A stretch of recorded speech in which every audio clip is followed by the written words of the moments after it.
కొన్న పరిస్థితే లేదు ఈ రాష్ట్రం ఈ 11 నెలల కాలంలో.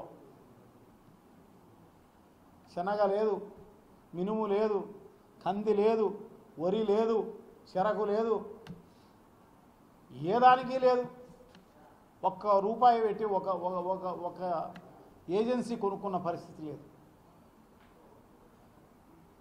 చాలా దారుణం. రైతులను గాలికి వదిలేసేసి ఆ రకంగా చెప్పడం చేయడము నిజంగా కూడా చాలా దారుణం.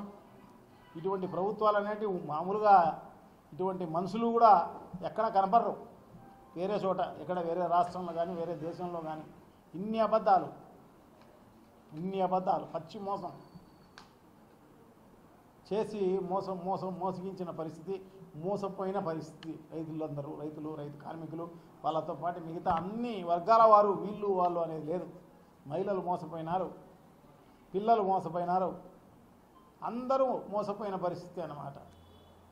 ఆ మేనిఫెస్టోలో చెప్పి తన అధికారం కోసం ఈ రకంగా చేసిన పరిస్థితి అన్నమాట. చాలా దారుణం.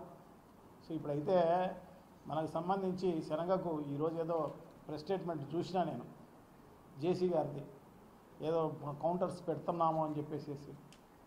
ఎప్పుడు పెడతారు మీరు?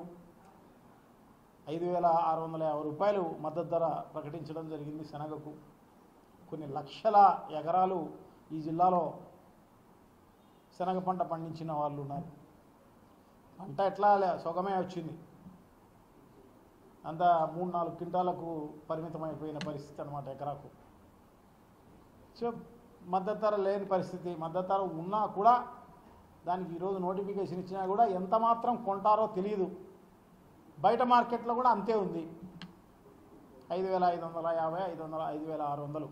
ఎందుకంటే వీళ్లకు నిబంధనలు చాలా ఎక్కువ. ఆ నిబంధనలన్నీ పూర్తి చేసి వీళ్ళు ఆన్లైన్లో అప్లై చేస్తే, ముందుగా ఈ క్రాప్ చేసుకొని చేస్తే వాళ్ళది కొంటాము అని చెప్పేసి చెప్తున్న పరిస్థితి అన్నమాట. సో ఈ నిబంధనలు, ఈ కార్యక్రమం ఇదంతా ఎందుకు లేదని చెప్పేసి బయట మార్కెట్లో 50 రూపాయలు తక్కువైనా కూడా అమ్మేద్దాంలే అని చెప్పేసి అమ్మేస్తున్న పరిస్థితి అన్నమాట. గతంలో ఇటువంటిది లేదు. జగన్మోహన్ రెడ్డి గారి పరిపాలనలో నిజంగా కూడా ఏ సీజన్కు ఆ సీజన్ పంట నష్టం జరిగితే పంట నష్టం ఇచ్చిన పరిస్థితి. ఇన్సూరెన్స్ 2012కు సంబంధించిన ఇన్సూరెన్స్ పెండింగ్ ఉంటే దాన్ని కూడా ఇచ్చిన పరిస్థితి. ఖచ్చితంగా వాళ్లకు రైతు భరోసా 3 విడతలుగా వాళ్ళందరికీ కూడా ప్రతి సంవత్సరం 3 విడతలుగా డేటు ముందుగానే అనౌన్స్ చేసి ఆ డేటుకు వాళ్ళ అకౌంట్లో పడిన పరిస్థితి మనం చూసాం. అంటే రైతుకు ప్రతి దశలోనూ సపోర్ట్ ఇచ్చిన పరిస్థితి. ఒక అగ్రికల్చరే కాదు, హార్టికల్చర్ కూడా.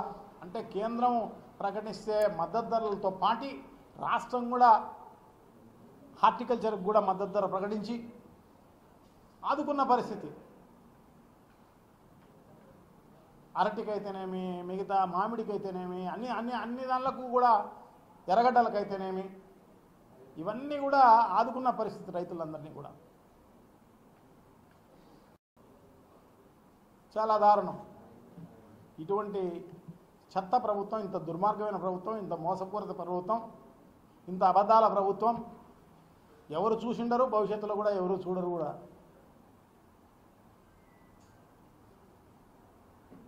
అంతెందుకు, ఇంకా కూడా ఇప్పుడు మామిడి మొన్నటి వరకు బాగా పూత ఉందిలే అని చెప్పేసి రైతులందరూ సంతోషిస్తున్నారు. ఎండలు మండుతున్నాయి, 41, 42 డిగ్రీల ఎండ ఉన్న పరిస్థితుల్లో పూతంతా రాలిపోయే పరిస్థితి.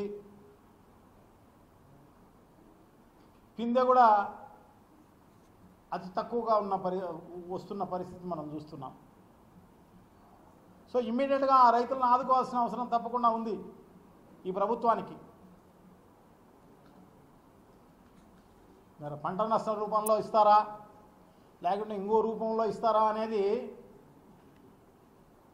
తెలియదు, కానీ మొత్తం పైన వాళ్ళను ఆదుకోవాల్సిన అవసరం అయితే తప్పకుండా ఉంది. సో తప్పకుండా, ఎందుకంటే ప్రజలందరూ కూడా గమనిస్తూనే ఉన్నారు, రైతులు అయితే గమనిస్తున్నారు, మహిళలు అయితే గమనిస్తున్నారు, విద్యార్థులు అందరూ కూడా గమనిస్తారు, నిరుద్యోగులు ఉద్యోగస్తులతో సహా అందరూ కూడా ఈ 11 నెలల పరిపాలనను చూస్తూనే ఉన్నారన్నమాట. చూసి పాలిచ్చే ఆవును పోగొట్టుకొని తన్నే దున్నపోతుని తెచ్చుకున్నామని చెప్పేసి ఆ సామెత నిజం చేసేది నాకు పరిస్థితి అన్నమాట. సో అందరికీ తెలుస్తుంది, డెఫినెట్గా ఈ ప్రజలే అందరూ కూడా, రైతులు ప్రజలు అందరూ కూడా బుద్ధి చెప్పే రోజు తప్పకుండా వచ్చే కార్యక్రమం తప్పకుండా జరుగుతుంది. డెఫినెట్గా ఆ రోజు రానే వస్తుంది, చొక్కా పట్టుకొని నిలదీసే పరిస్థితి వస్తుందని చెప్పేసి తెలియజేసుకుంటూ, ఇది చూడండి, ఇదంతా మద్దతు ధర ఎంఎస్పి, ఇన్ని దానిలకు ఎంఎస్పి ఉంది. ఈ దీంట్లో 1 కేజీ ఏదన్నా ఇప్పటికి కొన్నారేమో 11 నెలల్లో చూడు. ఇప్పుడు బడ్జెట్లో కేటాయించే డబ్బులు కూడా కేటాయించేదే అరకొర కేటాయించినారు. ఆ కేటాయించింది గ్రౌండ్ అవుతుందేమో తెలీదు, గ్రౌండ్ అవుతుందో లేదో తెలియదు.